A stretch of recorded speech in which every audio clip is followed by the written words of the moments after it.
Ladies and gentlemen, boys and girls, welcome to the jerk off session. No, that's not right. Let's see. The jerking session. No.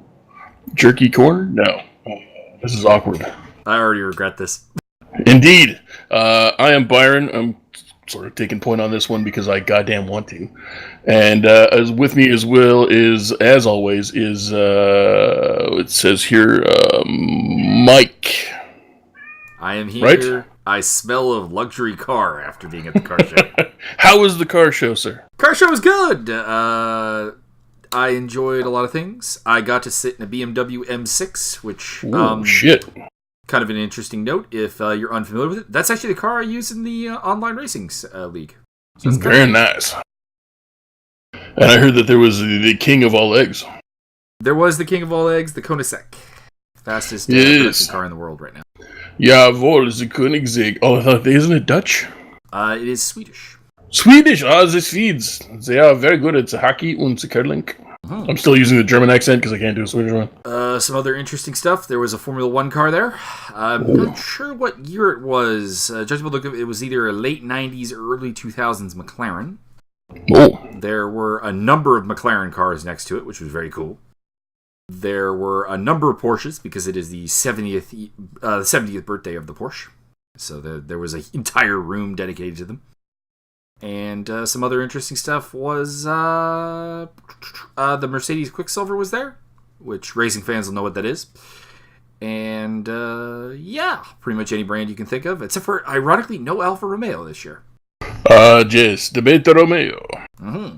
Which is a shame. Plenty of eagle in there. Which is a shame because, well, I'm not a big fan of the Alfa Romeo cars. I was a very big fan of the Alfa Romeo girls last year.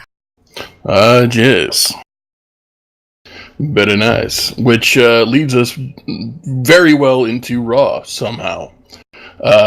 We had, as a brief overview, which Mia will get into more detail, we had all competitors for the Elimination Chamber in a gauntlet match, which entails first man in the ring, or first two men in the ring, I guess.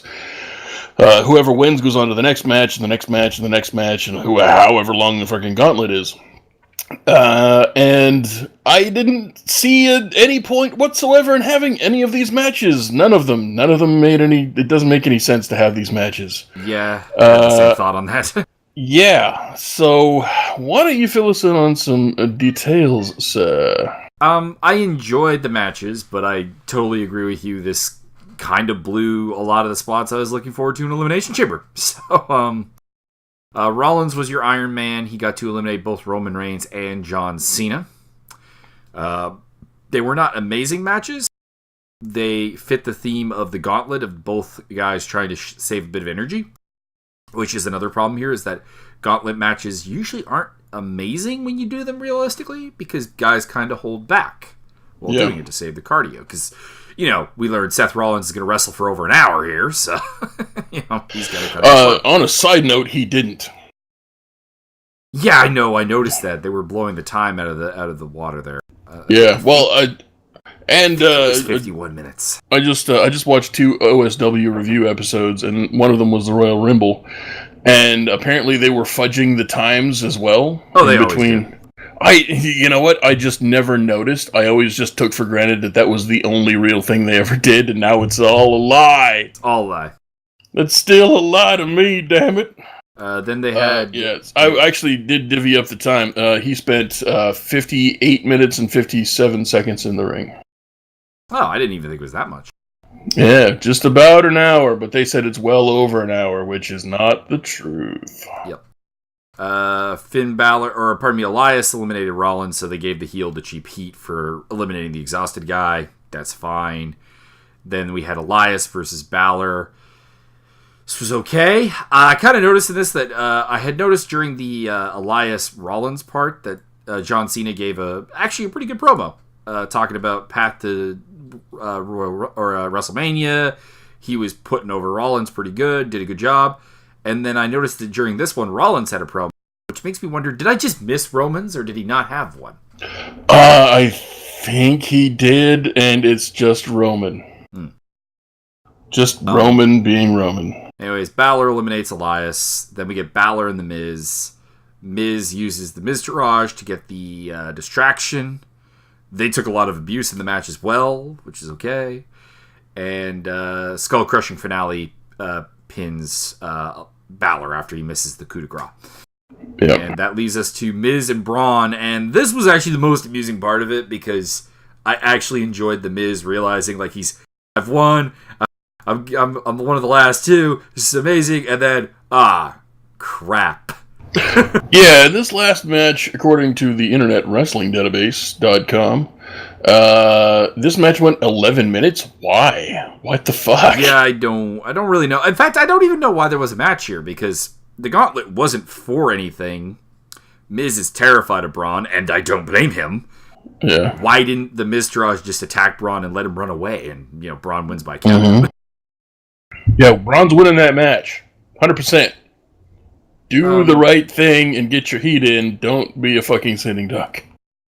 I did enjoy Braun being able to run down Miz, though. That was kind of cool. And they made a very big deal about this the whole time that the Miztourage cannot interfere in the Elimination Chamber match. So they will interfere in the Elimination Chamber. Granted. And that's pretty much all I have to say on the gauntlet.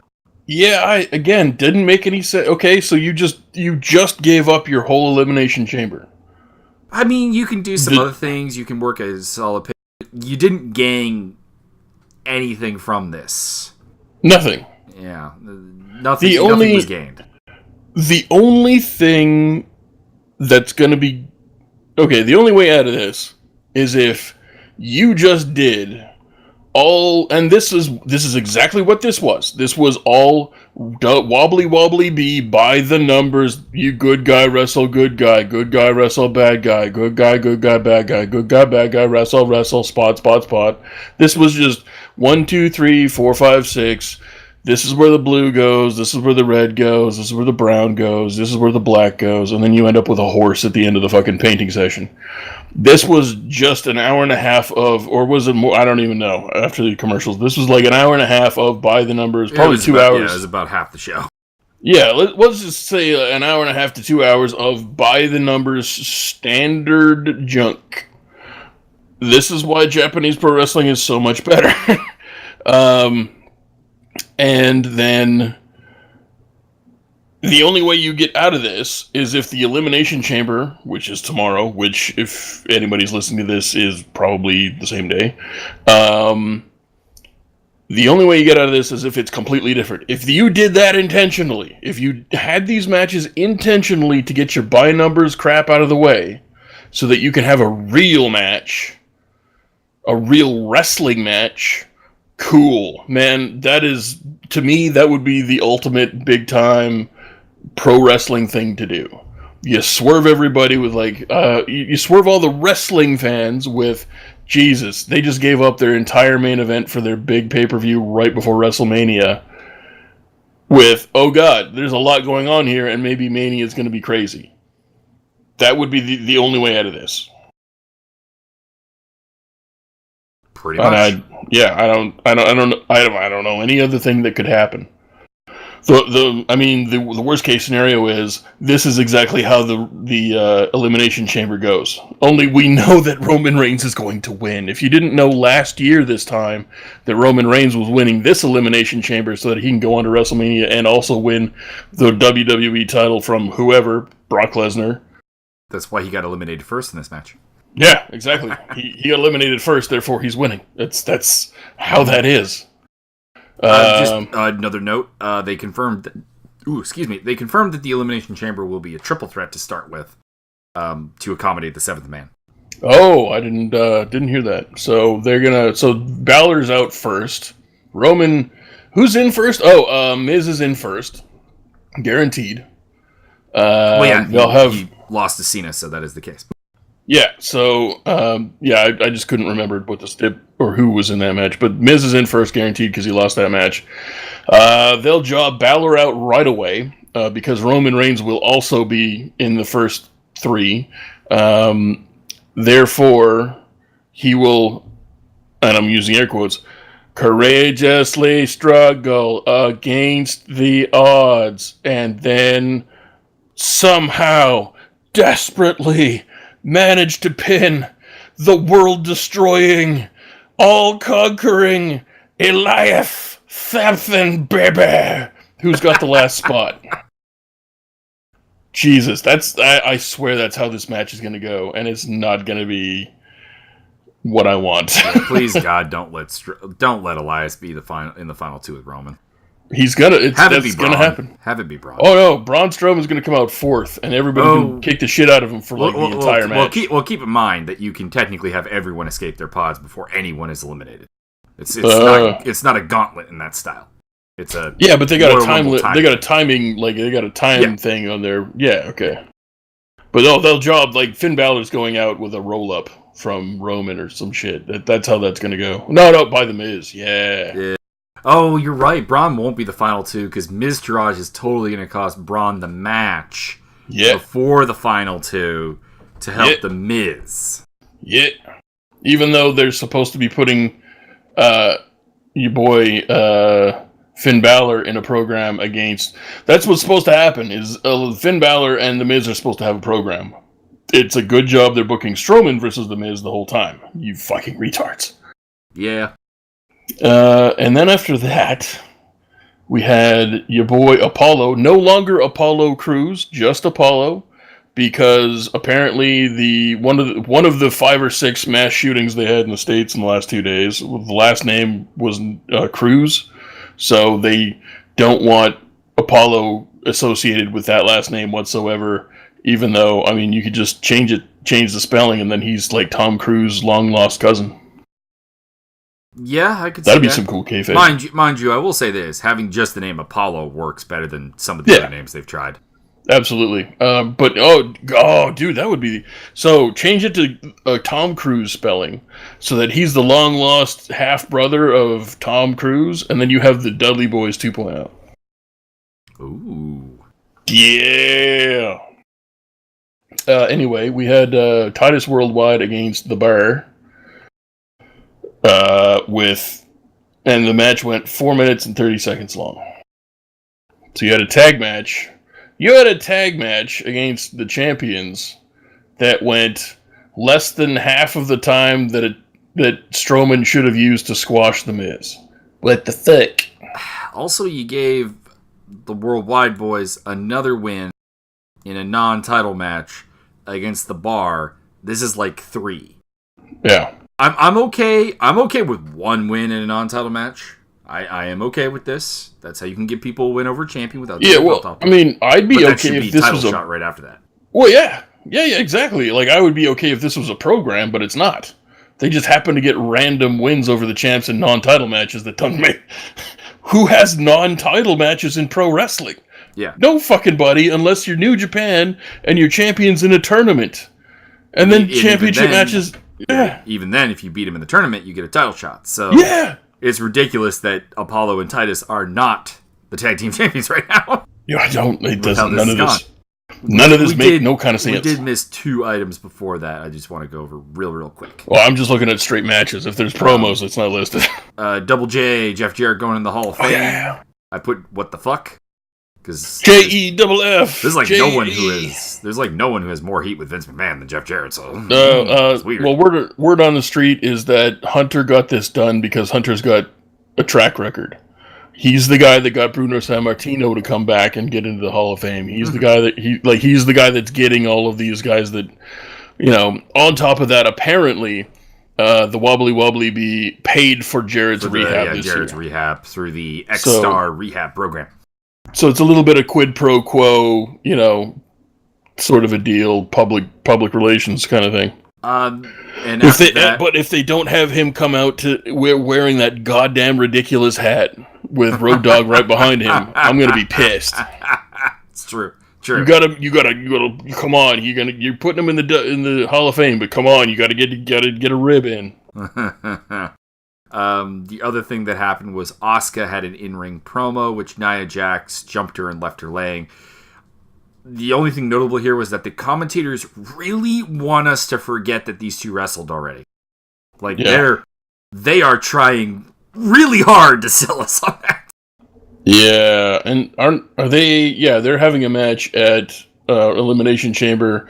Stipulation being that if Nia Jax beats Asuka, who is undefeated, having an undefeated streak going into WrestleMania, this close to WrestleMania, if Nia Jax beats her, then the world title match becomes, or half of a world title match becomes a three-way dance. Yep. So, since we're this close to WrestleMania, and it makes zero sense to break your challenger's undefeated, world-destroying streak, they're totally going to do it. They're absolutely going to do it. I hope not, but yeah, I do. They are. They're going to throw that shit right in the toilet and take the biggest, greasiest dump you've ever seen right on top of that undefeated streak. It's going to be the worst possible outcome. Probably. And then the last thing before the main event, because you said you didn't know promos, Matt Hardy, Bray Wyatt had a promo off where basically they just both called each other liars, and it was fine. Yes, wonderful. Wonderful. I haven't been... Oh, man, I keep forgetting to look him back up on YouTube and see what else is going on. Oh, I did note in this, Bray Wyatt's voice seemed a little bit off, so maybe a little under the weather again? Could be. What was going on? People said the mumps or viral meningitis is going on. Viral meningitis, yeah. Oh yeah, it's not good things. Here's hoping that he's not sick. I mean, the bar is pretty much fucking whacked out and banged up. Yeah. And our main event of the evening was a 6-man tag, or six-person tag, very progressive internet wrestling database, thank you. We had Bayley, Mickie James, and Sasha Banks versus Alexa Bliss, Mandy Rose, and Sonya Fake M.A. Deville. And may I just say that Mandy Rose is quickly becoming my favorite new rising female talent in the entirety of wrestling right now. Not just because she's stupendously hot, but because she seems to be able to adapt to... It's just the sheer ability of adaptation. We're going to put you in a thing with Goldust. Cool, I can do Goldust things. And she does Goldust things awesome. Mm-hmm. And we're going to throw you in a random thing with Ruby Riott and... Paige. Who's Paige. I keep forgetting who's in what faction. We're going to put you in a thing with Paige and Sonya Fake M.A. Deville. Okay, cool. I can adapt to that. She may not have the skills or experience, but she can get along, and that can go a long way. She's got an immense amount of promise. Unlike you, I actually know what she looks like too. Which means I'm actually kind of immune to because a lot of her attractiveness is it's the makeup department. Actually, I did see a couple of pictures. Listen, I'm a grown man with the internet. I've got some capabilities. I'm not turned off by what I saw without any makeup. Yeah, no, I'm not turned off by it, but it's not amazing. So having seen that, I'm still down with everything you said. I don't know if she's the top rising star just because I need a more concrete definition of rising star. I'm just like, okay. Does Ruby Riott count, I guess is what I'm getting at. No, because she's fucking spectacular. Okay, then Ruby yes. Riott, Ruby Riott is a main event title contender, if not champion talent. That is not a rising star. I'm talking about somebody that doesn't have the established... Not Heidi Lovelace, who, if you don't know about Heidi Lovelace, and I didn't, but I do now, if cheerleader Melissa showed up today, and they put her in NXT, and they gave her a different name, and blah, blah, blah, blah, blah, that's not a rising talent. She's been around longer than Heidi Lovelace, though. Heidi Lovelace was somewhat new, so I don't know. I think you could argue that Ruby Riott is what about Laurel Van Ness shows up and they put her in NXT, which they will, and that's not a rising. We know who Laurel Van Ness is. Yeah, that's not really a thing. But Mandy Rose or Amanda, whatever her fucking name is. It's like Sarciento, something like that. Sardinia. I don't have a clue. I could probably open up this thing and find out. Amanda Sacomando. Sacomano. SACCOMANO.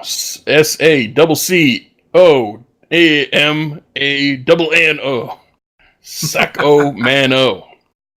Somebody get me some Jeff Jarrett money. Yeah, so But yeah, this was a weird. Like, I don't understand why this match happened again. For one thing, didn't have anything else to do. They need to get the win on there. A, why was this the main event? B, why? See, this is structured wrong. Why wasn't Titus Worldwide versus The Bar the opening act, and then followed by the 6-person tag? Thank you, Wrestling Database, for being so progressive. And then the rest of the show, you hold everybody's attention, you grab them by the fucking nuts, and you hold their attention throughout the last 2 hours of Raw, which no one can do. Nobody can do that. No one has ever had any interest in the third hour of Raw the entire time Raw has existed. True. And holy shit, not only have you done great things on your roster, but you've done great things for your program and set a standard going forward. That didn't happen. That is how I would have done it, yeah. Yeah. I don't specifically remember much about this match, to tell you the absolute truth. But I do remember like Alexa Bliss and Mickie James being on opposite teams, even though they just became friends-ish kind of last week. Question mark. But they didn't want to fight each other in the match. Yeah. And Sonya Deville's still awful. She is god-awful. Jesus. And I tried. I think you can vouch for this. I tried to give that girl a chance. I really did. Yeah. You know what it is? Is she's human hyperbole. She is jumping around and thrashing her arms and look at me, I'm tough, I can shadow box. It's like a human caps lock. And she's stomping down to the ring, and she gets to it's almost like watching somebody jacked the Mr. McMahon character up 5 notches. And she smashes her hands into the stairs, and she stomps up the stairs, and then she it's borderline. It's almost like watching a child throw a tantrum. It's embarrassing. It's cringy. It's also there's no payoff. Like, there's zero payoff. She's not a badass. When she does the Muay Thai plum and knees, it's like watching somebody accidentally go into a dance routine. It's like watching the Rockettes fuck up really badly. CM Punk did better Muay Thai knees, and his Muay Thai knees were bad. Yeah. So that's Raw. And honestly, the gauntlet match. We should shout out the winner. Sasha Banks tapped out Alexa Bliss to get the win. So your champion, your champion, ate another tap out. Yeah. So Alexa Bliss confirmed winning the Elimination Chamber because there's no reason for her to do so. Yeah. There's not really a lot of reason to let any of the other women in the match win it, though, either. Such is the state of this division. Like, other than it should be Nia Jax or Asuka taking the belt off her, and we're just kind of waiting. We're treading water until that point. Yeah, I mean, if you want the ultimate best case scenario coming out of this is, I don't even know who's in the goddamn match. Who's in the women's? Well, it's the ladies that were in this match. Everybody in this match. Yeah. Okay, so best case scenario, Bayley wins. Maybe not. We've seen Bayley Asuka. Not that it was bad. So good. I wouldn't revisit it. It's so good though. Here, okay. So fanboy moment, fanboy fantasy booking warfare. Bayley wins the Elimination Chamber and wins the title.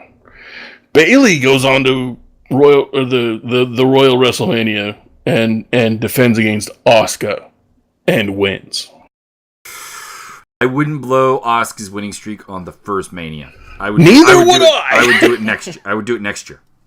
Neither would I, but they have built nothing for WrestleMania. They don't have a single thing for WrestleMania, and we're a month away? This should have been... They don't even have anything for fucking Sam freaking Rollins. What the fuck? Well, Rollins, I can kind of give him a pass because I figure the original plan was for him and Jordan to go for the tag team titles at Mania and have their big explosion there but Jordan's injury precludes that from her.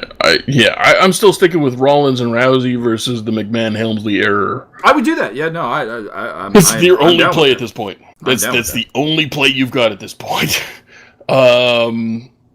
But we all know it's going to be Elias win. No, I'm just kidding. God help us, no. Yeah.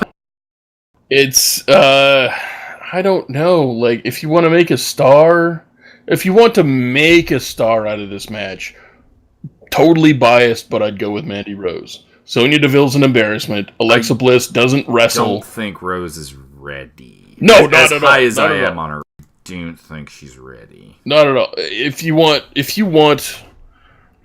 in my opinion, if you want the best match _ boldface match. If you want a 5-star women's match at WrestleMania, Mickie James goes over in the Elimination Chamber, and then you put the fucking rocket on her, and you have her absolutely outclass, out-wrestle, dominate everybody between here and a week before WrestleMania, and she and Asuka go head-to-head in the greatest women's match you've ever even heard about. But that's not going to happen. Yep. Because their match in TakeOver was actually really, really good. Yeah. Oh, yeah. There's all kinds of you still got a chance. And we finished off with Absolution laying out Banks and Bayley, and Mickie James returning the favor to Bliss and saving her from them. So, yeah. Basically, they're trying to sell us on basically three duos in this match. Rose and Deville, Banks and Bayley, and James and Bliss. Yeah, and man, when are they going to pull it? Okay. When are they going to pull the trigger on a heel turn? And is it going to be Banks or Bayley? I would do Banks. Banks is the better heel. I would not disagree whatsoever. Bayley has more shock value, and we haven't seen heel Bayley before, so exactly. That has some appeal. But I would have it be Banks. Yeah, I think if you really want to get Bayley instantly back on the map, it has to be Bayley. But you're not wrong in anything else you've said. I agree completely. I just want Bayley to be back. Like, Bayley is the female John Cena.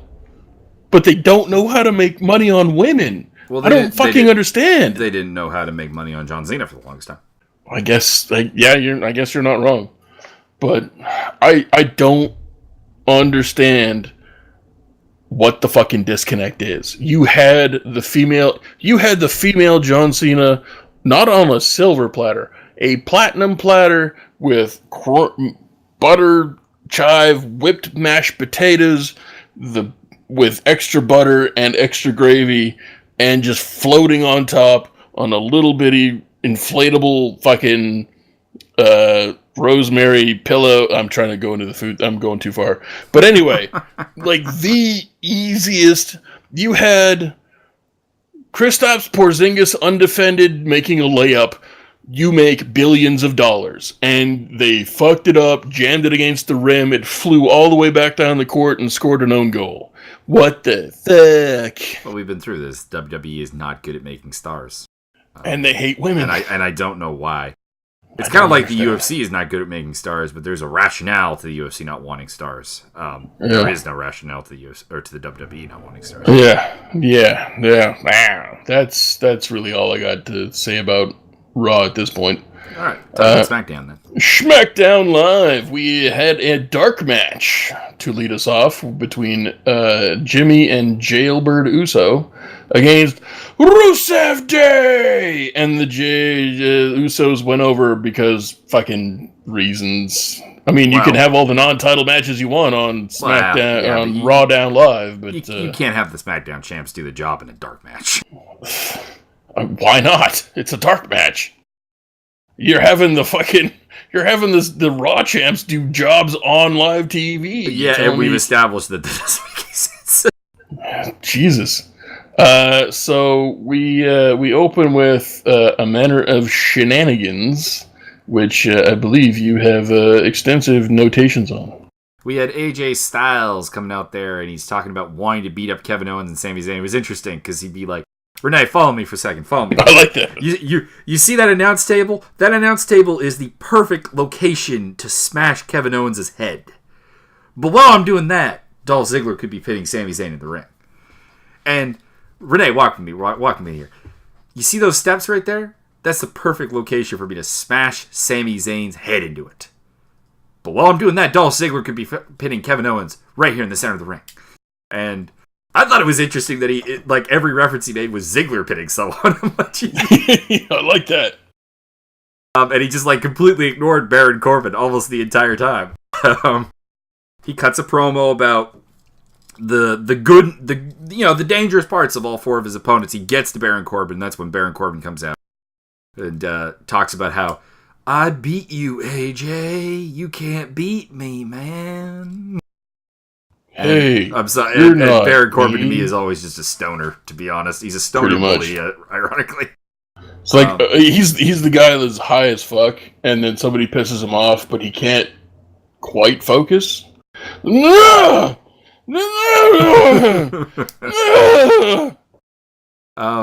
Kevin Owens came out and basically, Shane has it out for me. Conspiracy theory. I had to face Baron Corbin with no preparation, and Sammy let me down because with preparation he couldn't beat Dolph Ziggler.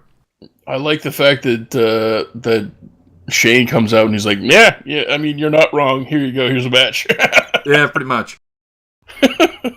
And we get KO versus Dolph. Take us away. It was an match. It wasn't like I'm still kind of favoring towards Kevin Owens doesn't give a shit.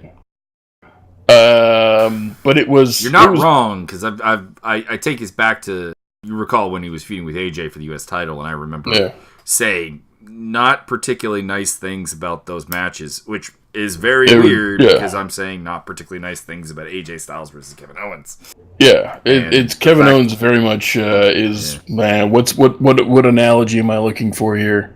He's mailing it in. Yeah, he's kind of the new Randy Orton. He just doesn't give a fuck. If he's not desperately interested, there's just no interest. And in fairness, this is some of the things that some of the Kevin Steen detractors, notably Jim Cornette, but there were others, had said about him in the past. Yeah, and it's kind of... The thing of it is that I think people read into his facial expression a lot more about his attitude, and I think his in-character facial... I've seen pictures of him not in character. He's not... His face out of character and in character are totally different. In character, he's a dead-eyed, just sociopath.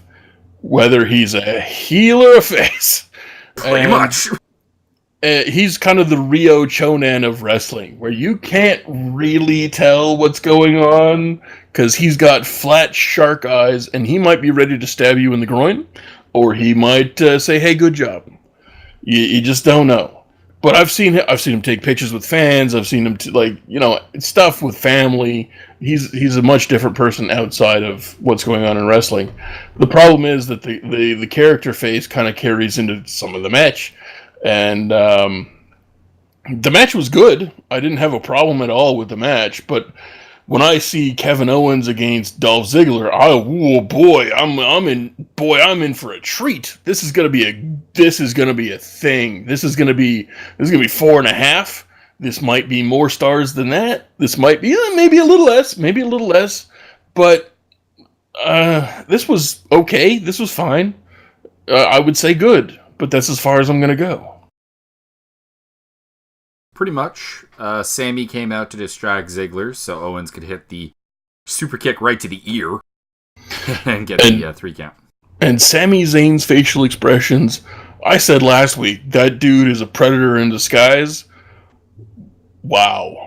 Fucking wow. That dude just... is there something he can do wrong? Because I'd like to know about it.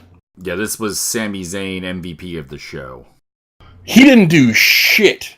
And he sold everything. He give it to me. No vocals. You're not involved with the match. You've got 20 seconds or less.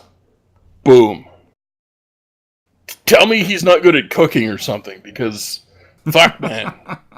Somebody tell me something. He's rubbish at speaking Spanish. I don't think he is. I think that's kayfabe. No, it's been said that he actually, when they did go to Mexico, it was actually pretty bad. Oh, okay, never mind.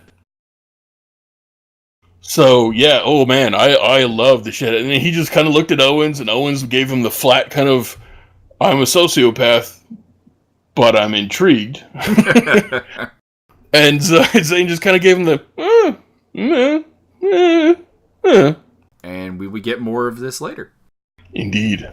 Then we go into an episode of Bromwell High, SmackDown, where basically we have high school level debate going on here between Jinder Mahal and Bobby Roode. Bobby Roode, I respect Randy Orton. Oh, so you're afraid of Randy Orton? Oh, I don't know. It's no. I don't get that. Like so you said this? No, I didn't. So you said this? No, I didn't. So you said this? No, I didn't. So you said this? No, I didn't. What are we supposed to do here? Yeah, like, am I supposed to laugh at the guy who's getting everything wrong? Am I supposed to get on board with Bobby Roode, who's not giving me a whole lot to work with here? I don't really know. I don't. Never really has as a face. Yeah, I just don't. The weird thing is that he works way better as a face when he's a heel. Yeah, because he'll just be an asshole to a really evil person, and you're like, yeah, fuck yeah. Anyways, Orton comes out, smosh. Randy Orton Mahal stands tall with some Colossus. Yeah, I did like the fact that he avoided the RKO out of nowhere and DDT'd him. Like, oh, you're not going to get me. No, you can't fool me twice in a row. And then he gets grabbed from behind. I like that. I like the fact that perhaps he's building up a tolerance to all of these behind-the-back finishers. It'd be nice. There's some sort of weird storyline going on there. Like, it's a superpower. You get him from behind once, never again. And the payoff basically was Shane and Daniel Bryan debating whether it should be Orton or Mahal who gets the title shot. It should be neither. Yeah. And we're getting Orton versus Roode. And this will probably end up being a triple threat anyways. Absolutely. I'd be... They keep slightly bringing back the open challenge, and then it's gone after like a week or two at best. At best, 2 weeks. I just want that, really. Like, I missed the whole John Cena Open Challenge thing. I heard it was great. I did see and went back and watched the Kevin Owens one. It led to some ridiculously good matches with some NXT talent like Neville, like Sami Zayn, and like Kevin Owens. Yeah, I went back and watched the Kevin Owens one. And it's fucking amazing. That's the Kevin Owens I want all the time. And if you're gonna make Roode a face, that's the way you gotta go. Like, there's no other traction here. Mm-hmm. So what are we? I literally want that. I was like, Bobby Roode's gonna be at fucking Fastlane, and don't know who his opponent's gonna be because it's an open challenge, so it could literally be anybody, and you could literally have anybody. You could have Killian Dane show up, for fuck's sake. Mm-hmm. Or maybe a certain Johnny Gargano. Le debut, mais oui. Or the great revenge on the storyline that really never got a satisfactory conclusion. Mr. Roderick Strong. Well, that would be good. I would like that a whole lot. That would be... Which, I don't know, was a promo between here and the next match? We're going to the match. Good match. We get the Riot Squad versus Lunchbox Becky, Charlotte Flair, and some dancer or other. This was a 6-woman that made actually some sense, unlike the one on Raw. But the problem is you're doing with the women's division, you're legitimately doing the exact same thing on both shows. This is a better told story, but it's copy paste. It's like it's copy paste with a. It's like, okay, we made this stew last week, and it needed a little bit of turnip. So this week we're going to put some turnip in it. Oh, that works a lot better. It seems to be the way... It's like they're watching Raw and going, here, make this better. Yeah, dumb line of the night. I love giving the announcers, of course, their dumb line of the night. I shouldn't have to, but the dumb line of the night was, I think it was Saxton, but I might be wrong. But I think it was Saxton. And I tuned those fuckers out really quick. Naomi is the best athlete in WWE. Oh, yeah! Fuck yourself. No, the line was best pure athlete in the WWE, and you can really go fuck yourself. You can grab a Wolverine, slather that up, turn that sumbitch sideways, and just die. And while you are highly anti-Naomi, and I am less anti-Naomi, I mean, I just wish she'd do something right. She is a good athlete, but there's nothing in kayfabe to suggest that she is the best athlete. And she's not even the best athlete in the match. Yeah. She's not even the best athlete in the match. She's not the best. She's not even the best athlete on the card. She's not even the best athlete in that brand, let alone so we've eliminated, between the 6 people, Ruby Riot's a way better athlete. Liv Morgan's a way better athlete. Sarah Logan, we'd have to find out, but I'm guessing is Charlotte Flair absolutely a better athlete. She might actually be the worst athlete in just this match, sir. Just this match, let alone the match after this one. Which has an Olympian in it. Boy. Yeah. And Shelton Benjamin. No, you're saying it was Shelton Benjamin.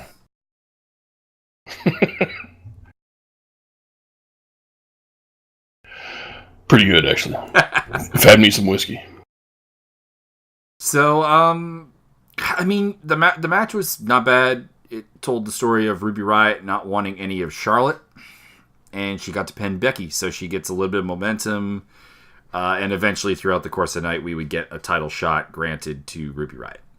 Nice. Up until, and they traded promos back and forth where Charlotte was quite willing to put the title up.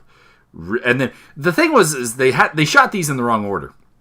Yeah, they did. They aired. they aired them wrong. Yeah, they aired Charlotte's first, where it's like I will put the title up to, and then Ruby's got a promo afterwards going, you got to put the title up. If you want. These are the wrong order, people. It's the wrong order. God damn it, Kevin Dunn, you son of a bitch! You had one job. You had at least one. 2 things I enjoy. I can't remember. Sarah Logan didn't use the cartwheel knee strike on this one, right? I don't remember her doing it. I don't think she did it in this match, but I like that move. That is the original move of the year for a wobbly B. I don't know if she used it before. I'm not familiar with Crazy Mary Dobson, so I don't know. But I don't know anybody else on the planet who used this move. So if it's part of her repertoire, fucking great. I really like that move. It has real world consequences for a wrestling match, and that's what you need. You need to sell, in this day and age of Google and mixed martial arts, sell the real. Because if you don't, you look like a goofy bunch of pillow fuckers. Pretty much. So, yeah, and also after the match, Ruby got up and, sent a clear message to Charlotte Flair. It's 1 down, 2 to go, which Charlotte Flair is up 1 point in that match, but it's an ongoing storytelling thing that Vince can't be fucking capable of bothering to be dealing with. If this goes properly, Ruby Riott will pin Naomi next week. Correct, which shouldn't be oh man, I'm not looking forward to that because I don't think Naomi can keep up in any way, shape, or form. Naomi, I think she can. I've seen matches with Naomi that are actually okay. I just don't believe that they're because of her. No. I mean, listen, Ruby Riott drugged Sonya Deville to a decent to really good match. Twice. And in fairness to Naomi, she is better than Sonya Deville. She's not trying to exhaust herself warrior style with a fake MA, so I guess that's a thing. But the dancing's... Well, you know what? The dancing's the same move every single time. I'm sure she's used to it by now. It won't have any effect on her stamina. She doesn't seem to be blown up after it at all. Yeah. I'm sure the slide helps. After that, we had one of the best promos of the freaking year from Sami Zayn. Yeah. Sammy and Kevin are backstage talking about, Kevin wants to apologize. Sammy's like, no, I apologize. I need to do what I'm good at. I am your guardian angel. I am on your shoulder. And at Fastlane, when we deal with everybody else, I am going to lie down, do the right thing, and let you become champion. Finger Poke of Doom 2.0!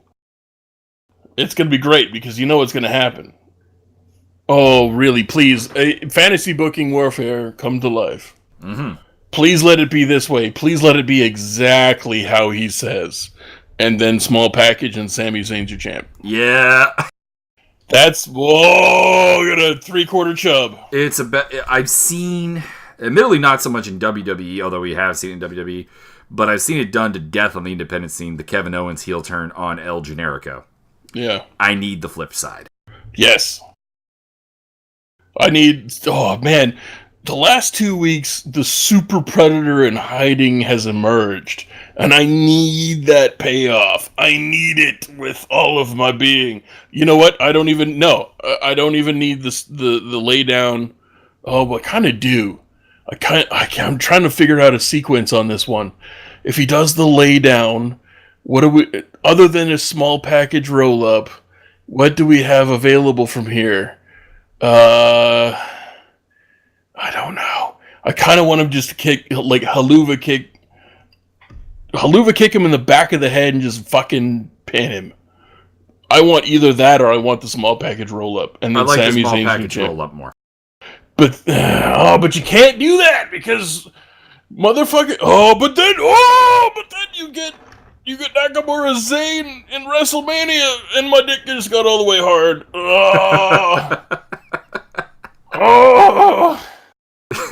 Oh my god! Please, Lord. That would be everything. That would be everything. Then we got New Day versus the Benjables. I don't even care about that. I'm lost in my own world now. I didn't like it because the Benjables lost. And, exactly, yeah. They're it's garbage shit right now. Although, I'm kind of okay with, like, the New Day are cheating. They're actually freebirding the shit out of this. And I'm sort of okay with that. But I'm not okay if you're gonna do the Kevin Owens, Sami Zayn. I'm okay with this, but you had the Benjables do the hard job to Usos losing 2-0.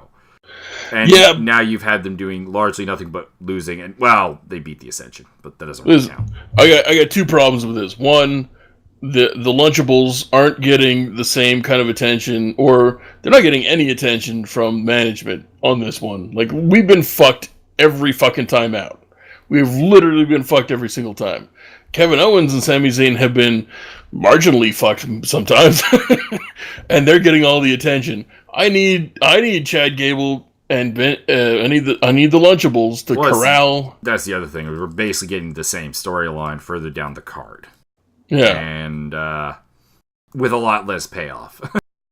So I want the Lunchables to corral management, and I want them to complain, and I want Danielson to stay quiet, because Danielson's doing the quiet thing these days, and I like that. Danielson's plotting. Hopefully, fucking pull the trigger on that at some point, please, before WrestleMania, because that WrestleMania doesn't have the same kind of. But I need Shane to start beaking off, and I need Gable to go shoosh, shoosh, and then they lay into him again. That's what I want. That is what I want. Although I'm still thinking about Nakamura versus Zayn at WrestleMania, so I'm a little confused. All right. After that match, we had a squash match with the Bludgeon Brothers again. Jobbers. Why are we doing jobbers? Between this, we had a Charlotte promo and the Riot promo. We already talked about those, though. We had a Baron Corbin promo. He's heartless. He's dangerous. He's better than AJ and will be champion at Fastlane.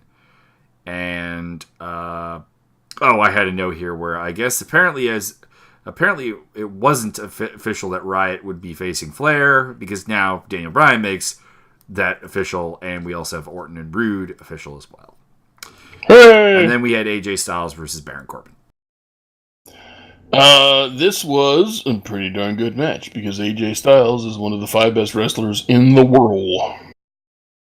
And Baron Corbin did his best to keep up, and it was an admirable job. He does what he does pretty well. It's a somewhat limited toolbox. Correct, because he's still a goddamn rookie, and you called him up too fucking soon. I enjoyed the sequence towards the end where Baron Corbin threw Styles into the announce table, but Styles flipped up and over. He did kind of a flare bump over the announce table, and then hopped up and over, went back up and springboarded in for the phenomenal forearm. I enjoyed that a great deal. I was somewhat distracted by Saxton and Graves being Saxton and Graves. I turned that I know. almost all the way down. I know. The only reason the only way I can concentrate on wrestling anymore is if I have a little bit of an audio cue. Well, SmackDown and Raw particularly. If I have a bit of an audio cue that there's wrestling going on, I can follow what's going on. When they do the SmackDown thing of going to commercials during matches, I honestly tune way the fuck out, and I look at there's other things to do on the internet while commercials are going on. And I have no audio cue that there's wrestling still happening. So this time it was Byron Saxton's ranting about Sammy gonna lie down for KO, and Graves is like, "There's no collusion. There's no conspiracy, Byron." I'm like, "Yeah, actually there is. He said he would lie down for him." Mm-hmm. Fucking hell, Graves. Tell Vince to shove it up his ass if he's feeding you that line. Well, yeah, Corey Graves. I desperately want the old Corey Graves back. The Corey Graves that was a commentator, not a fucking meat puppet with Vince's hand up his ass. Well, I've said it before when I've been defending Michael Cole at various times. I've said it. If you've only seen someone commentate on WWE programming, I don't think you know how good of an announcer they actually are. Yeah, no, and here's the deal. Like, we got the XFL coming out in 2 years-ish. Between here and then, Vince has already given up 205 Live back to Hunter. So that's good. And Vic Joseph, Vic Joseph has a really good line, which we'll get into, on 205 Live, so Vince's hand isn't up his fucking urethra. And so that's turning around slowly. Between here and there, in the next year and a half, minimum, he's going to have to give up. He's 90,000 years old. He's going to have to give up as much control as he's got. He has to, and he'll take his hand off Raw or SmackDown first, because he does not and has never given a shit about SmackDown. So that's why that'll SmackDown be the has first actually to been go. good at points of his history, because he basically let Paul Heyman do what he wanted. Exactly, which I would still like him to do if that would be a thing. And then the last thing he'll ever let his hand off of is Raw. And it may come down to, at some point, he's trying to run every single nuance of Raw and every single nuance of every game in the XFL, and then he just has a fucking aneurysm and dies. That could happen. Yeah. I mean, I don't wish death upon more than very few people, but dude, if death is the only thing that's going to take his hand off of fucking all of this shit up, I really don't want that to be the case. I really don't. But it might be the only time he ever relinquishes control of Raw, and I don't see any other way, really. Yeah, I've been saying that for a while. As for the match, just to wrap up SmackDown, AJ won with the phenomenal forearm, which is so weird to see that as a finisher after really not being a finisher anywhere else. Yeah. And Sammy and KO come out to jump AJ, but inadvertently Baron saves them and hits End of Days on both of our Canadian brethren. Yeah. Oh, dude, during that match, he had okay, so here's a testament to how good AJ Styles is.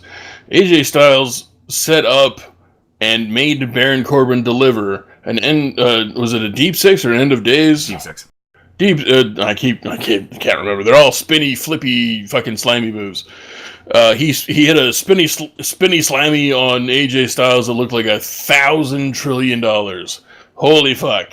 That looked like AJ Styles was dead, and that was all AJ Styles. I think Baron Corbin was just along for the ride. He's like, oh, I gotta hold on, oh, slam. They did like a cup, like what, an extra 1.5 rotations on that fucking thing. Yeah. And then we were off to Mixed Match Challenge. The Road Warriors. Oh, what a weave. Woo! Indeed, with a woo. Against Nia Jax and Apollo No Longer Cruz. Indeed. I thought this was one of the better worked matches, but I was actually not as into it as I've been in some of the other stuff. Because part of what I've been enjoying about Mixed Match Challenge, like that has really interested me, is allowing some talent that's kind of not involved and not really getting a chance on SmackDown and Raw a chance to shine. Goldust and Mandy Rhodes probably being the best example.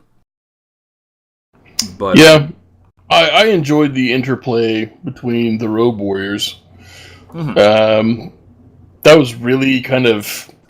I guess what it comes down to is it's kind of all stuff I've seen, like literally right after watching SmackDown. Yeah. They're together, so there's like some differences, but the characters are basically the same. So the interesting thing to me about the best of the Mixed Match Challenge has been seeing either characters I'm not getting to see on a regular basis or characters I'm getting to see in a very different light. Like Mandy Rose being a good example of that. We see her on Raw all the time, but her with Goldust was a completely different character almost. Yeah. Yeah, I don't know. Like I said, I enjoyed... Like, Charlotte seemed to be a lot looser. Charlotte seemed to be... And you get to see glimpses of this. You get when she has Becky Lynch as her tag partner. You see about 15 seconds of Charlotte Flair, like a real Charlotte Flair, Ashley Flair. Like, that's who she is. That for a very small fraction of time, you get to see that. She seemed to be that during the whole match. That and a little bit more. So I enjoyed the Bobby Roode Charlotte Flair interaction. I've said it like 3 times now, but that was really the whole match to me. Apollo, Nia Jax has been not fuck off, leave me alone, don't touch me, don't give me, y'all can miss me with that fucking Titus Worldwide shit, all that. It was kind of okay with Apollo. She cannot stand Titus and Dana Brooke. Yeah, which is really weird. So I don't get that, and it doesn't make any sense. And I guess that's the gimmick you use to overcome the guy in the match who's way more athletic than the other guy, and the woman in the match who's overpowering. So the weird thing is that the jobbers in this match are clearly better at the whole wrestling thing than the other guys who are experienced and way more charismatic.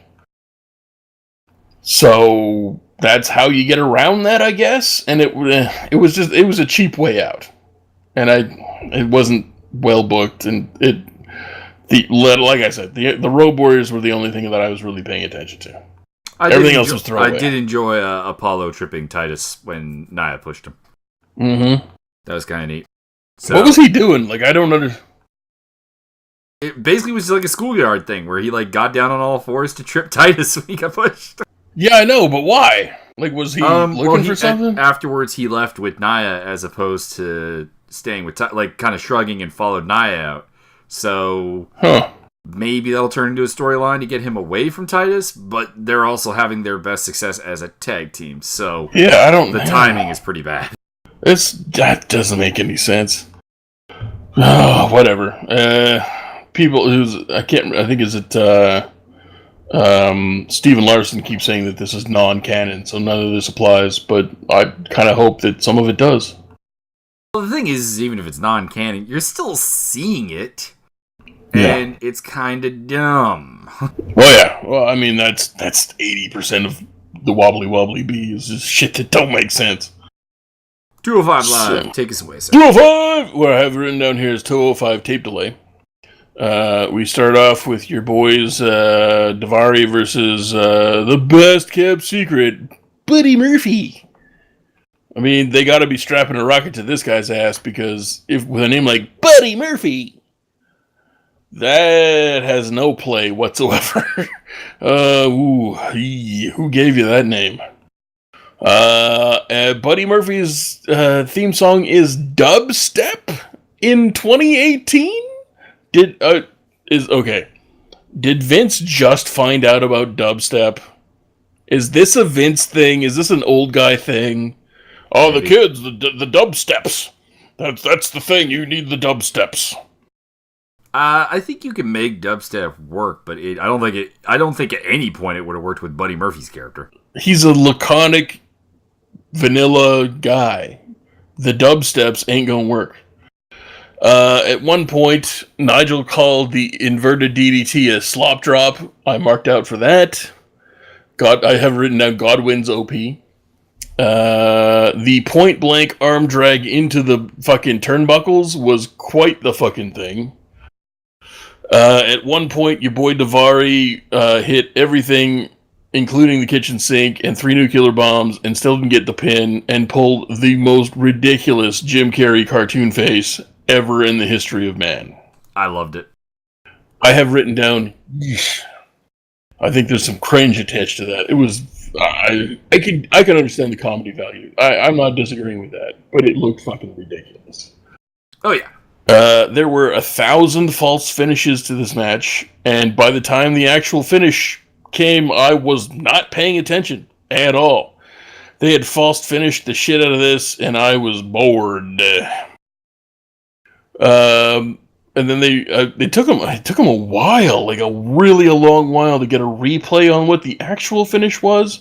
And it turns out that it's a pump handle lift into a fireman's carry into a Death Valley driver, or more of a Death Valley bomb than a driver, which looks cool. But again, I wasn't paying attention because you false finished me like 17 times.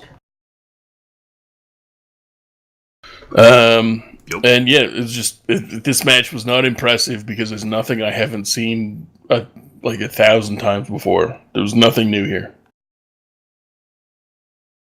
They announced us some tourney brackets. Next week we will be getting the TJ Penis versus Cedric, and we will be getting the Hodrick Strong versus Kalisto. And in 2 weeks we will be getting Mark Andrews versus Drew Gulak.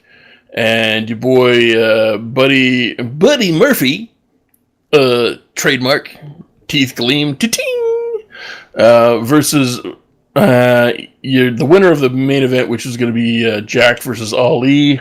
And I have written down here, probably Ali, so that they can have Buddy go over and get some street cred, because they've had him for about 18 seconds now.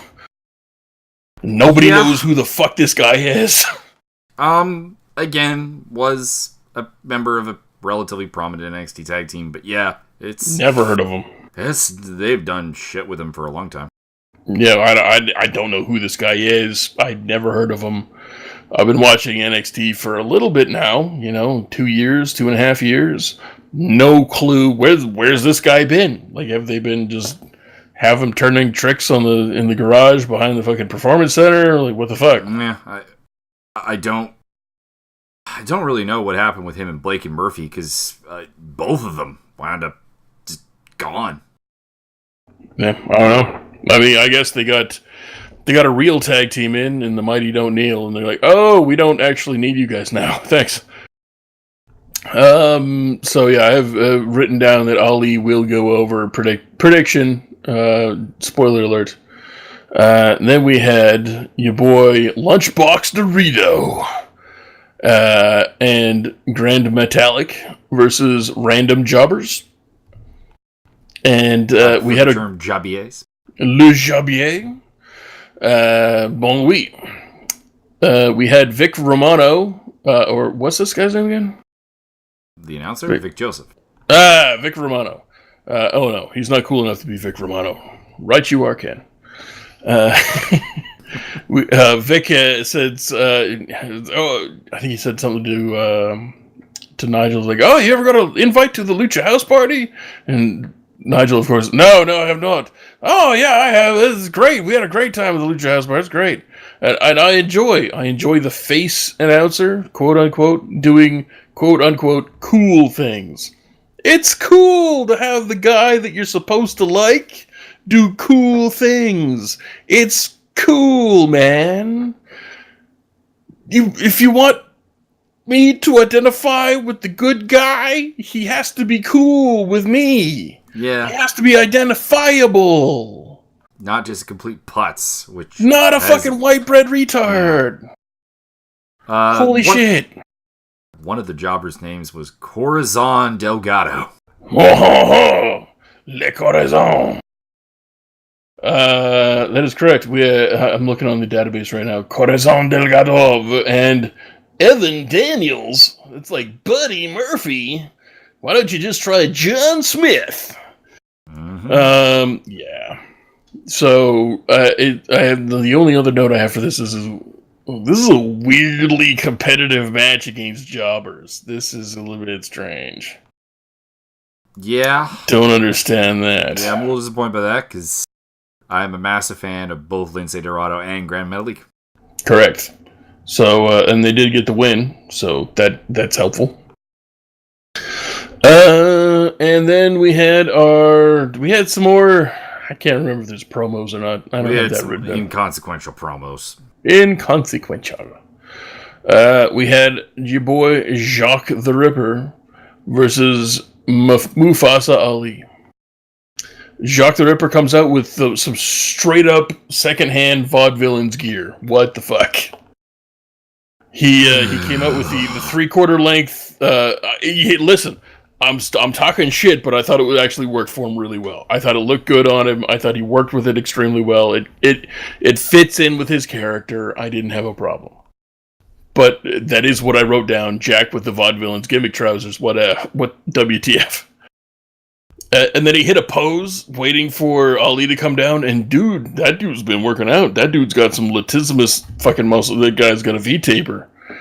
Jack, what up? Jack hitting perhaps some Mexican supplements. I don't know. Some Chinese supplements. Indeed. Some Russian supplements, maybe. Oh, hi. Yeah, boy. Oh, wait, that's not the right language. Yeah. My next note is this is the single most boring, action-packed match ever. This was literally every move I'd ever seen either of these guys ever pull. It was just a series of moves. I was not impressed. It was a shame because I like Ali and I really like Gentleman Jack. Yeah, and think they've completely wasted him at this point. Yeah, in what was a very interesting character turn, and promptly wasted. And this was a by the numbers 205 live match. Yeah. The last final notes I have on this are this was nothing short of the same shit I've seen both of these guys do for the last year, except it's longer this time. And Ali took an absolute shit kicking for the entirety of the whole match, except for the last 3 seconds where he accidentally won and nobody cares. There's no... at one point they went to commercials, and I think Ali had about 18 seconds of comeback, and then Jack kicked the shit out of him some more. And it was very boring. Very boring. Very boring. Alright, let's bring it on home with the 205 Live. Or no, the NXT. NXT. Spoiler alert, wasn't impressed with NXT either. Just as a general thing, just to let you know. Would largely agree. We had your boy, the Velvety Rabbit, versus No Way Jose. Or as I referred to it as Prince versus Bob Marley. Yeah, that's not listen, I like the little jig match they were having. If they could have... listen, here's the mark of a true professional versus what they got going on here. That little dance-off thing they were doing, that should have lasted 5 minutes. Minimum. They shouldn't have even touched each other for a minimum of 5 minutes. They should have just out-danced each other and gone to lock up and then danced away and gone to lock up and danced away. I think they would have done more of that if the crowd reaction to Jose wasn't so... Well, that's an easy fix. You give Jose the first 3 wins on the dance-off. Done! But you had a golden opportunity, a platinum opportunity here for both guys to get out over, like, voter registration fraud. It would have been fantastic. And they sort of, oh my god, we're off script. Go back onto the script. It was fine. I don't know. It was, I don't think, honestly, after watching, I don't like Jose. I like No Way Jose's kind of attitude. I like the way he approaches things. I like his character work, but I don't think he's ever going to get any better than he is now. I also think that he's very something about his face is he's not into what they got him working with at this point. No, he does not sell. The facials don't sell. He did that really spectacularly awful promo. Was it like 4 weeks ago? Yeah. And literally nothing he said was the truth, and you can tell, like, you got a real vibe off that guy, like, oh god, somebody's making him say this. This is bad. This was... I mean, I wish the match was shorter so that somebody could get over for squashing, but it wasn't, and it was a very muddy, low, tepid, sort of meh kind of match, and was like, okay, well, that's over with. And then Velveteen Dream cut a really, what I'm terming the lame duck Trump promo, where everything's wrong, everything's incorrect, everything's false, and you might as well be Selena Vega. Yeah, I also thought that it really didn't suit the character. Not at all. The character wouldn't even bother. Like, fuck you, I'm too cool for that. This is the same character that looked around and said, the ambiance is wrong. Yeah. You're talking about a guy who didn't do a real promo for, like, the first 3 months. He was that character because, nothing was good enough. And now he's just talking shit about Tyler Bate for no reason. I think they're just trying to use him to bury Tyler Bate, and they've forgotten about the character.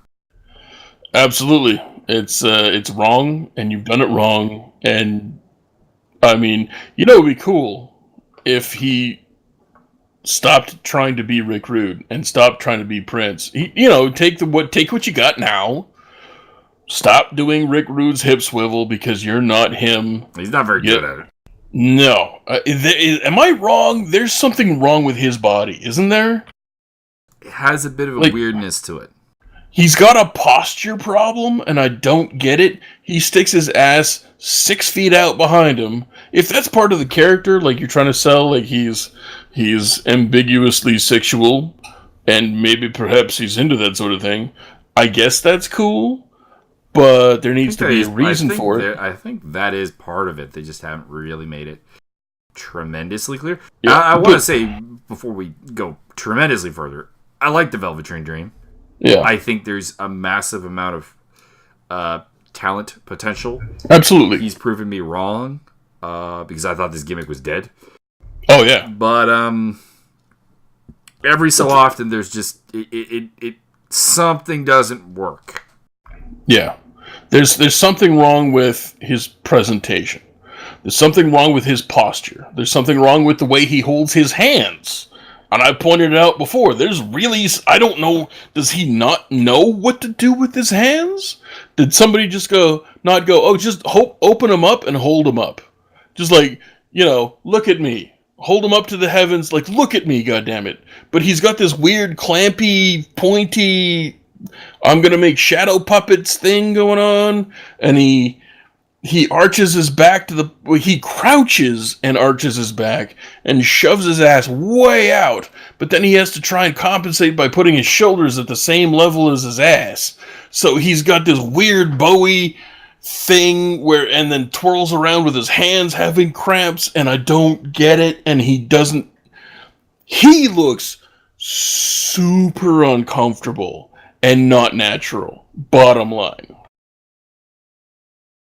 And I don't know just that is throwing me off. I don't know. I don't know what else to say about that. We had William Regal announce that we're getting the Dusty Rhodes Tag Tournament. Yay. And then we went on to Vanessa Bourne versus Nikki Cross. Holy shit. I have written down here Nikki Cross versus Stripper Bourne. My first note is, Jesus. Bourne is barely coordinated. She shook her ass professionally? ? She has no concept of rhythm. None of her movements match anything audible at all. Music, crowd, chants, nothing. There's nothing she's doing physically that matches up with what I'm hearing. Does she have hearing problems? I don't understand. This is another, you're giving somebody a dancer gimmick, and I don't get it. Why is this a dancer gimmick? She's a professional cheerleader. Obviously not. That's obviously not true. Obviously not true. Because cheerleaders have rhythm. She does not. I don't disagree. I didn't watch this part, so I literally have nothing.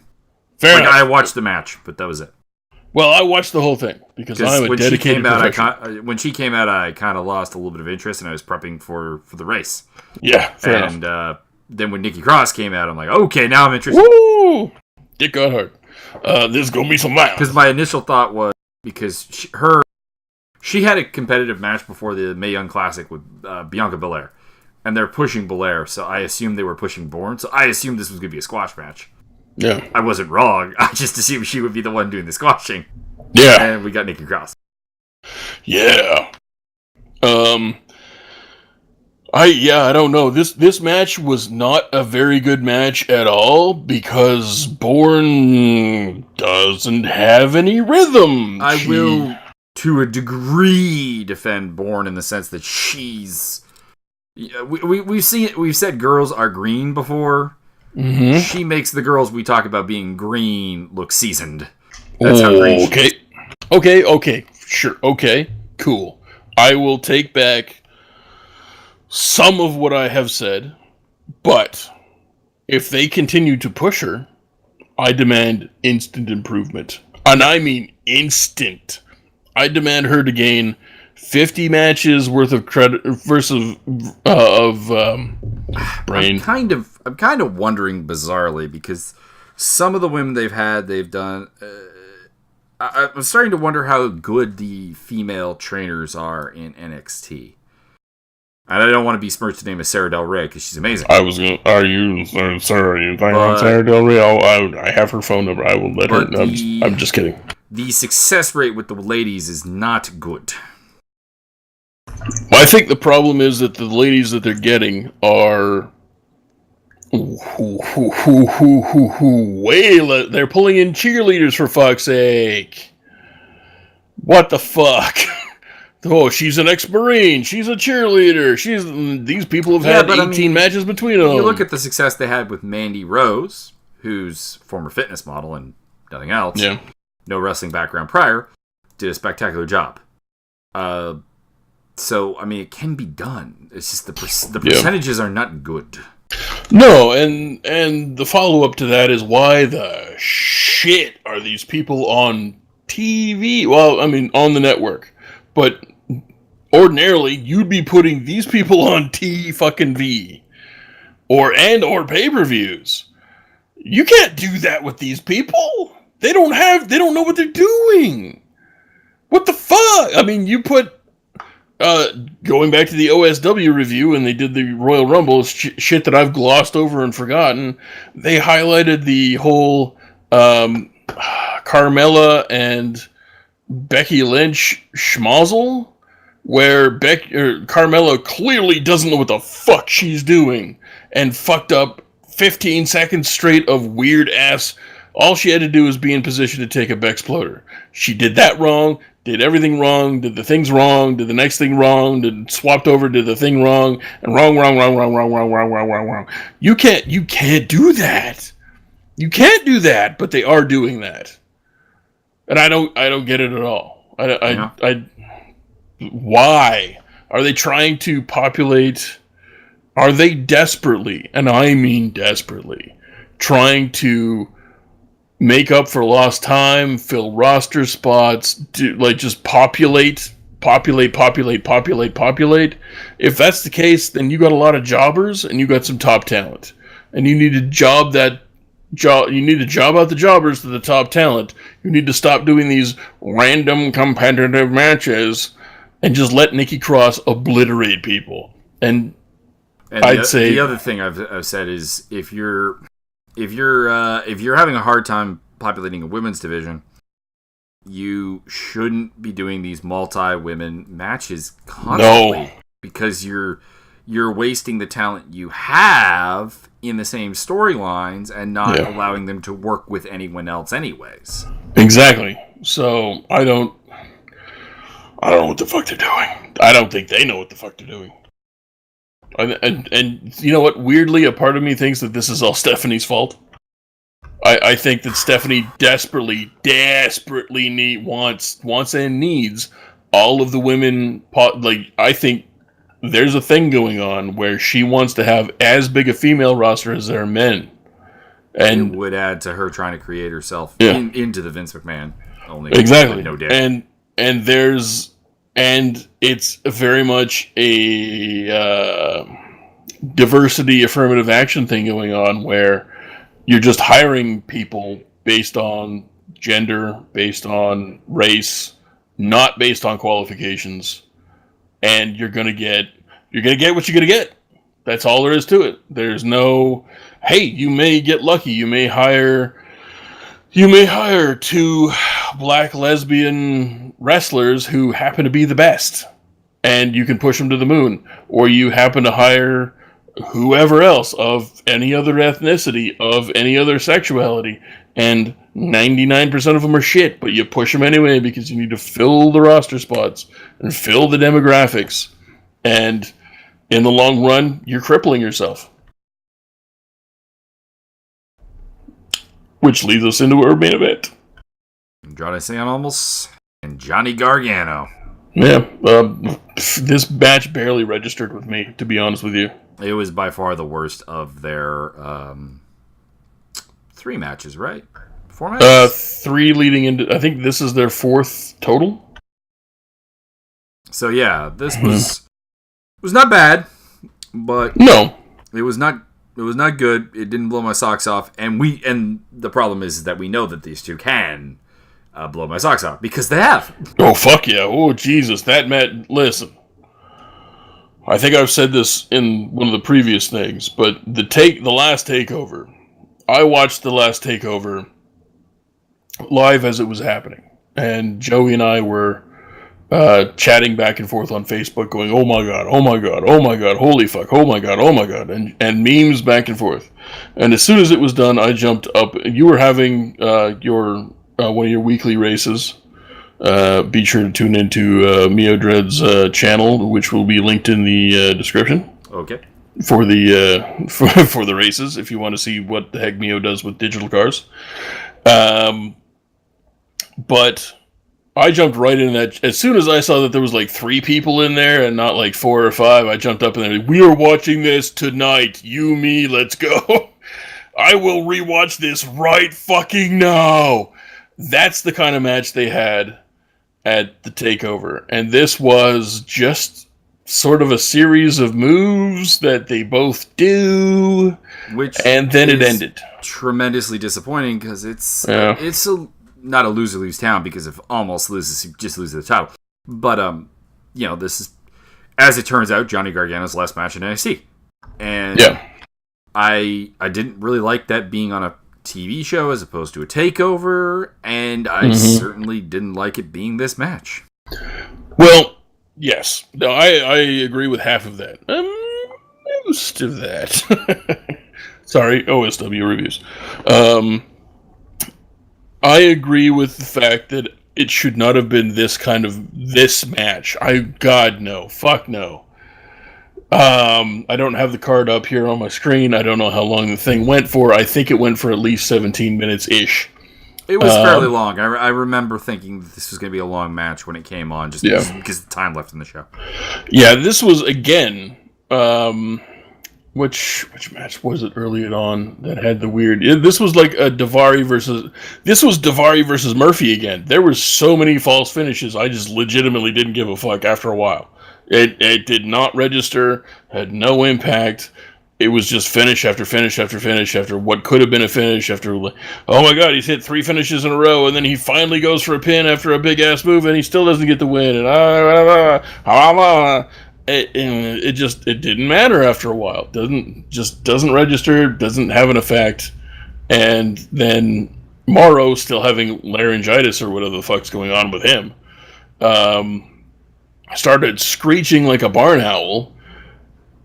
Over dramatic as fuck.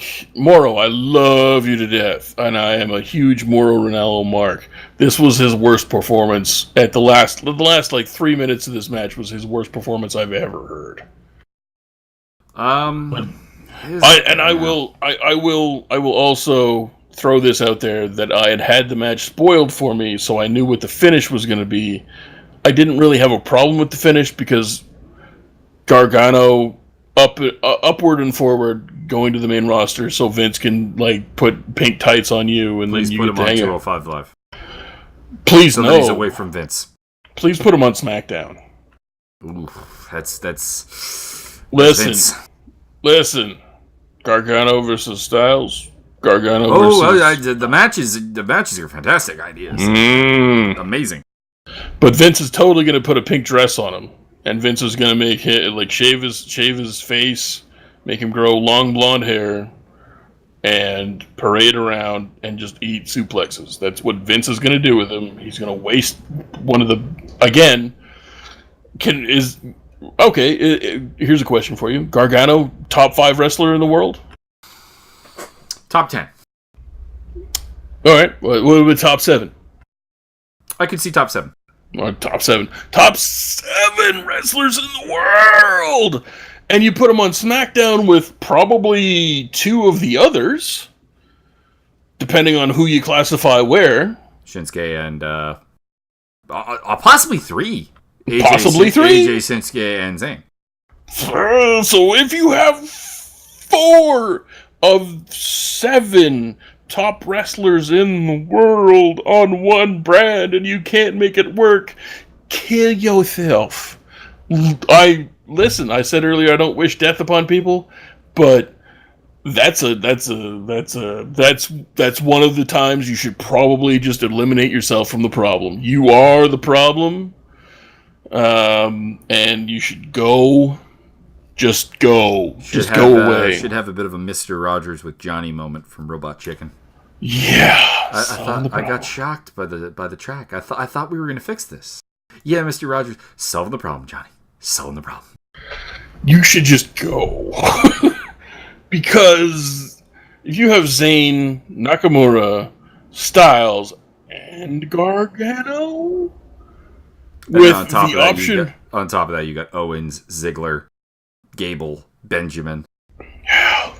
With the option of Psycho Killer to follow, woo! You got fucked up big time if you can't make that work. I don't know what to do with you. I don't know where to send you. I think you should just be, listen, Elon Musk, I got a thing you should put into space, and it's the person in charge of this shit. Yeah. Please, Gargano, go to 205. Also, and to be clear, this is a unique to myself and other CZW fans problem. Unique opportunity. Drake Younger having to sell a ref bump. Yeah, that's fucked up. I saw that happen and went, that's not going to fly. I'm going to hear about that one. And he held up the title before the match, and his guns are huge. Dude is jacked. Dude has bigger muscles than both of those guys put together. Fuck off. And ref Drake bump. Younger is a legitimate badass. You can fuck right off with your ref bump. You can shove it up your ass. That guy should have taken that thing and went, huh, cute, wrestle. Yeah, and I know people who don't know who Drake Younger are going to be like, I don't understand the problem. And it's not really a problem. I can accept it's a problem. But, yeah, it takes me out going, yeah, it's a rep bump with a guy who's a bigger badass than the two guys in the match. This guy, he's not a Lebner, fuck. Correct. Can somebody just give me a job? Can somebody just give me Vince's job? And I will sit in a room and people can come and do his stuff and I will issue memos like, Drake Younger, now hardest man in NXT. You can't ref bump him. It doesn't work. Please try. Yeah, I would have given another ref this match if you didn't do that. Yeah. It does let Ciampa come in, whack Gargano. Gargano loses, almost retains title. Yeah, I was fine with that. I was totally fine with that. No, I'm totally fine with that. That's a perfect ending. Yeah. This rebel. Just how we got there. This rebel gallbladder. Yeah, no, I the finish was fine, but the rest of the match leading up to it wasn't good enough. Not nearly. And that's kind of the way the whole week was for the previous week for the Wobbly Wobbly Bee was damn good. There was a lot of good shit. Yeah. This week was by the numbers, thank you, good night. Which is not going to work when you have a pay-per-view coming up, you fucking retards. I'm going to throw in a high note to end this up with. Oh. So I when they made Miz and Asuka a team for the Mixed Match Challenge, I was not on board. No. This being said, Miz has been doing a fantastic job with this. Really? He has. The promo on Mixed Match Challenge this time, he's doing a very good job of making it about Asuka. So if you're not an NXT and you have a problem with someone who can't speak English, or, well, not tremendously well, Asuka's English is fine, but Americans and, you know, it's probably Canadians too, but it seems to be more of a thing in America. With fuck off. Foreigners speaking English, you know, problem. Those kind of stars getting over. I honestly think this has actually done a fair bit for her stock. Working with the Miz. Hope. The matches are still not going to be good because we've established it. The Miz, we don't like the Miz in the ring. No, but the Miz backstage working with Asuka has been surprisingly good, and that's kind of my high note to end the podcast. Mm-hmm. I may counter that with saying that he doesn't have a goddamn choice. I didn't say he did. You will, and I repeat, will sell for Asuka, put Asuka over, and work well with Asuka, or you can fuck right off. Yep. And we're getting those two versus Balor and Sasha Banks in the Mixed Match Challenge next week. I'm looking forward to that. Yeah. No, I mean, if anybody can draw an actual wrestling match out of The Miz, it's going to be Finn Balor, so that's a thing. So, thank you for tuning in to the Squared Circle Jerks. Be sure to go check out Mio's wrestling, car wrestling. It's called car wrestling. Yeah. Car Wrestling Challenge. Sunday. You'll hear the podcast, but you're only going to need the edge. And enjoy yourself. Anything to add to finish off the week, sir? Get off Byron's lawn. Fuck yeah, right off. We're going to watch Honor Rising. And there will be a podcast about that maybe tomorrow? Possibly. If not during the week. Yeah, I think we're going to watch Night 1 tonight, and, depends on what you're up to, but probably Night 1 tomorrow, and then, something else. What's going on? Is something else going on tomorrow? Oh, Well, not that I can think of. Oh, Elimination Chamber. Right. Oh, yes, the pay-per-view.